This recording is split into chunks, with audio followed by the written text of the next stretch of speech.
গাজায় ইসরায়েলের গণহত্যামূলক যে আগ্রাসন সেটি তৃতীয় বছরে গড়িয়েছে। বলা হচ্ছিল যে নেতানিয়াহুর যে মূল দুটি উদ্দেশ্য, হামাসকে নিশ্চিহ্ন করা এবং জিম্মিদের ফিরিয়ে আনা, এই দুটি উদ্দেশ্যের কোনোটি কিন্তু সেভাবে বাস্তবায়ন হয়নি। আমরা প্রতিবেদনে দেখছিলাম যে এখন 48 জিম্মি হামাসের কবজায় রয়েছে।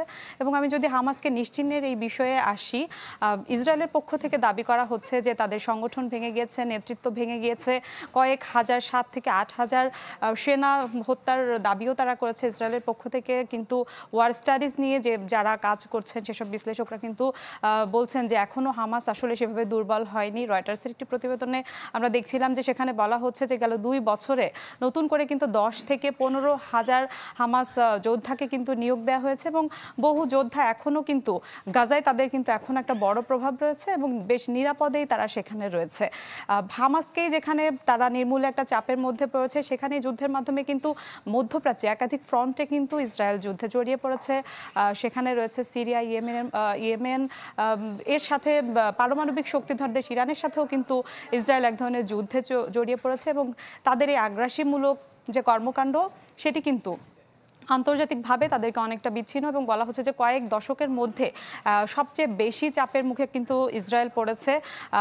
যারা শুরু থেকেই যুদ্ধে সমর্থন, ইউরোপ এবং পশ্চিমা দেশগুলো যারা সমর্থন দিয়ে আসছিল তারাও কিন্তু ধীরে ধীরে সরে পড়েছে। আমরা যদি তাদের যুক্তরাষ্ট্রের কথা বলি, যে পশ্চিম তীর এবং বিভিন্ন জায়গায় যারা অবৈধ দখলদারিত্ব চালাচ্ছে তাদের বেশ কয়েকজনের উপর কিন্তু মার্কিন নিষেধাজ্ঞা আমরা দেখেছি। ইউরোপীয় ইউনিয়নের সাথে যে ইসরায়েলের যে মুক্ত বাণিজ্য চুক্তি ছিল তার একটা অংশ কিন্তু স্থগিতেরও প্রস্তাব দেওয়া হয়েছে।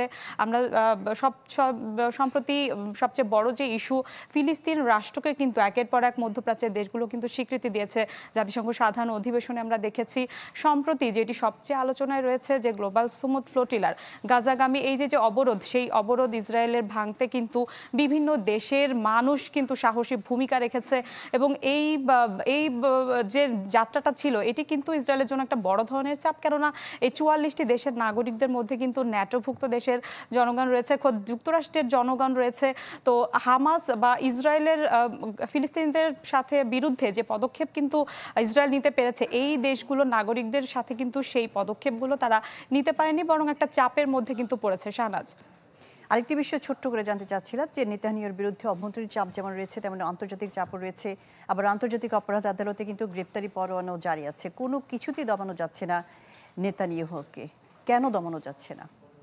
জি শাহনাজ, আপনি বলছিলেন যে আন্তর্জাতিক অপরাধ আদালতে গ্রেপ্তারি এবং জাতিসংঘ কিন্তু সম্প্রতি গণহত্যার প্রমাণ পেয়েছে এরকমটিও জানিয়েছে। দেশে দেশে বিক্ষোভও হচ্ছে, তবুও আসলে ইসরায়েলকে দমানো যাচ্ছে না। বলা হচ্ছে এই যুদ্ধ কিন্তু কেবল ইসরায়েল আর গাজার মধ্যে সীমাবদ্ধ নেই, এর আড়ালে রয়েছে একটা বৈশ্বিক বিস্তৃত একটা অস্ত্রের নেটওয়ার্ক। মূলত এই অস্ত্র ব্যবসা চাঙ্গা করার জন্য কিন্তু পেছন থেকেও কিন্তু এই যুদ্ধকে অনেকে মদত দেওয়া হচ্ছে। আমি যদি সিপ্রির একটি তথ্য বলি, 2020 থেকে 24 সালের একটা তথ্য তারা দিয়েছে, সেখানে কিন্তু এখনও যুক্তরাষ্ট্র এবং জার্মানি কিন্তু একটা বড় অংশের অস্ত্র রপ্তানি করে যাচ্ছে। এর সাথে এশিয়ার বিভিন্ন সংগঠনও কিন্তু তার দেশটিকে অস্ত্র সরবরাহ করছে। শাহনাজ, জি মিলা, আপনাকে ধন্যবাদ। গাজায় ইসরায়েল আগ্রাসনের 2 বছর আজ, এ নিয়ে কথা বলছিলেন মিলা খন্দকার।